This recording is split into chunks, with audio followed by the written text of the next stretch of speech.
गंगा भारत की केवल एक नदी ही नहीं है, बल्कि अध्यात्म का प्रतीक, सभ्यताओं की जननी और करोड़ों लोगों की जीवन रेखा है। उत्तर भारत में बहने वाली ये नदी हिंदू धर्म में मां गंगा के रूप में पूजी जाती है, जो पापों को धोने वाली और जीवन का स्रोत है। आज की वीडियो में हम गंगा नदी को संपूर्ण तरीके से जानेंगे और ये भी जानेंगे कि कैसे गंगा नदी को बर्बाद करने की कोशिश की जा रही है। गंगा नदी की उत्पत्ति। गंगा नदी का उद्गम हिमालय से होता है, जहां ये गोमुख में गंगोत्री ग्लेशियर से पिघलते हुए भागीरथी नदी के रूप में अपनी यात्रा शुरू करती है। जैसे जैसे ये पर्वत से नीचे आती है, भागीरथी और अलकनंदा नदी से मिलकर वास्तव में गंगा नदी का निर्माण करती है, जिसके बाद ये नदी दक्षिण पूर्व भारत की ओर बढ़ती है, अनेक सहायक नदियों से मिलते हुए उत्तर भारत से होते हुए बंगाल की खाड़ी में जा पहुँचती है, जहाँ ये दुनिया के सबसे बड़े रिवर डेल्टा का निर्माण करती है, जिसे गंगा ब्रह्मपुत्र डेल्टा भी कहा जाता है। गंगा नदी के अवतरण की कथा। हिंदू पौराणिक कथाओं के अनुसार राजा भागीरथ एक महान राजा थे, जिन्होंने वर्षों कठोर तपस्या की ताकि मां गंगा स्वर्ग से धरती की ओर आए। ऐसा माना जाता है कि केवल गंगा नदी के पवित्र जल से ही राजा भागीरथ के पूर्वजों की आत्मा को शांति मिलती, जिन्हें ऋषि कपिल का श्राप मिला हुआ था। राजा भागीरथ की भक्ति देखते हुए मां गंगा धरती पर अवतरित हुई, लेकिन उनके तीव्र वेग से धरती प्रभावित हो सकती थी। तब भगवान शिव ने उनके तीव्र वेग को नियंत्रित करने के लिए उन्हें अपने जटाओं में समाहित कर लिया। वहीं से गंगा नदी का उद्गम हुआ और गंगा का एक नाम जटाशंकरी भी पड़ गया। उनकी यात्रा के दौरान ऋषि जनों ने उनकी धारा को रोक दिया, लेकिन भागीरथी के निवेदन पर उन्होंने गंगा को मुक्त कर दिया, जिसके बाद गंगा नदी का नाम जाह्नवी भी पड़ा।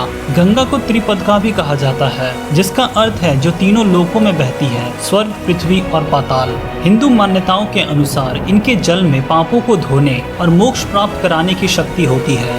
यही कारण है कि गंगा के तट पर कई श्रद्धालु धार्मिक गतिविधियां करते हैं और अपने प्रियजनों के अस्थियों को भी विसर्जित करते हैं, ताकि उनके परिजनों को स्वर्ग की प्राप्ति हो।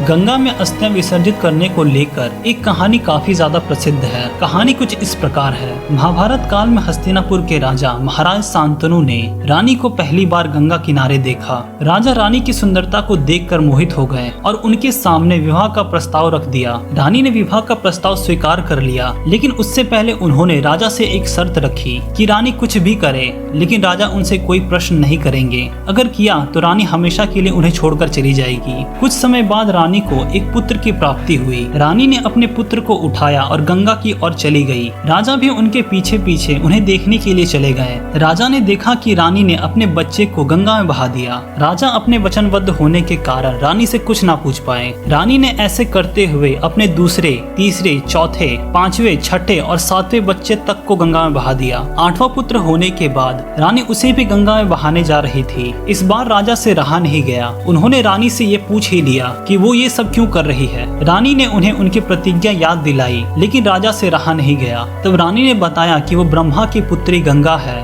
और ऋषि वशिष्ठ ने उनको श्राप दिया था कि उनके सभी बच्चे धरती लोक में जन्म लेंगे। रानी ने बताया कि उन्होंने अपने बच्चों को गंगा में इसलिए प्रवाहित कर दिया ताकि उन्हें मनुष्य जीवन से सदा के लिए मुक्ति मिल जाए। हम भी गंगा में अस्थियां इसलिए प्रवाहित करते हैं ताकि मनुष्य को उनके पापों और बुरे कर्मों से मुक्ति मिले।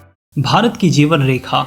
गंगा भारत की जीवन रेखा है और लगभग 40% जनसंख्या की जीवन का स्रोत है। गंगा नदी में पाए जाने वाले मिनरल्स गंगा नदी बेसिन को उपजाऊ बनाते हैं, जो भारत और बांग्लादेश के एग्रीकल्चर सेक्टर के लिए बहुत इंपॉर्टेंट है। फिशिंग इंडस्ट्री से लेकर चावल और गेहूं जैसी फसलों की सिंचाई तक ये नदी करोड़ों लोगों के जीवन का एक इम्पोर्टेंट पार्ट है। शायद यही कारण है कि गंगा नदी को माँ गंगा कहा जाता है। जैसे एक माँ अपने बच्चे की देखभाल करती है, वैसे ही गंगा नदी भारत के संपूर्ण लोगों के जीवन का देखभाल करती है। घाट और गंगा आरती। घाट जो नदी तक जाने वाली सीढ़ियां होती है, जिसे आध्यात्मिक और दैनिक जीवन के संगम का प्रतीक माना जाता है। वाराणसी, हरिद्वार और ऋषिकेश जैसे शहरों में यह घाट हमेशा चहल पहल से भरे होते हैं, चाहे वो धार्मिक स्नान हो, अंतिम संस्कार हो या मंत्रों की गूंज के बीच गंगा आरती का मंत्र मुग्ध कर देने वाला दृश्य। हर शाम जब संध्या होती है, गंगा आरती घाटों को एक आध्यात्मिक आकर्षण के रूप में बदल देती है। पुजारी दीपों को लहराते हैं, भजन के लय को सिंक्रोनाइज करते हैं, और जब ये सब होता है तो ये दृश्य किसी को भी अपनी ओर मोहित कर लेता है। Environmental problems. भारत के लिए गंगा नदी इतनी इम्पोर्टेंट है, लेकिन फिर भी गंगा कई संकटों से घिरी हुई है। Industrial waste, untreated sewage water और excess use of Ganga water in agriculture, ये सभी फैक्टर्स गंगा नदी को खतरे में डाल रही है। जैसे जैसे पॉपुलेशन बढ़ रही है, वैसे वैसे पानी की डिमांड भी बढ़ रही है, जिसके कारण गंगा के वाटर का एक्सेस यूज हो रहा है, जो मेन कारण है गंगा के वाटर लेवल के कम होने का। अनट्रीटेड इंडस्ट्रियल और सीवेज वेस्ट सीधे गंगा नदी में बहा दिया जाता है। इन वेस्ट वाटर में मौजूद केमिकल्स की वजह से गंगा में रहने वाले मरीन लाइफ भी इससे काफी ज्यादा इफेक्ट होते हैं। गंगा जिसे भारत के लोग माँ कहते हैं, उसे सच में देखभाल की जरूरत है। गवर्नमेंट ने कई सारे इनिशिएटिव गंगा को प्रोटेक्ट करने के लिए लिए हैं, लेकिन ये सब ज्यादा इफेक्टिव साबित नहीं हो पा रहे हैं। आज भी कई इंडस्ट्रीज खुलेआम अपने अनट्रीटेड वेस्ट को सीधे गंगा में डंप कर देती हैं। वैसे आपको क्या लगता है, गवर्नमेंट को गंगा नदी को लेकर थोड़ा सीरियसनेस दिखाना चाहिए कि नहीं? अपनी राय कमेंट में बताएं। वीडियो पसंद आए तो वीडियो को लाइक, शेयर और चैनल को सब्सक्राइब कर लें। आप में से 99% लोगों ने हमारे चैनल को सब्सक्राइब नहीं किया है, तो प्लीज इसे कर दें।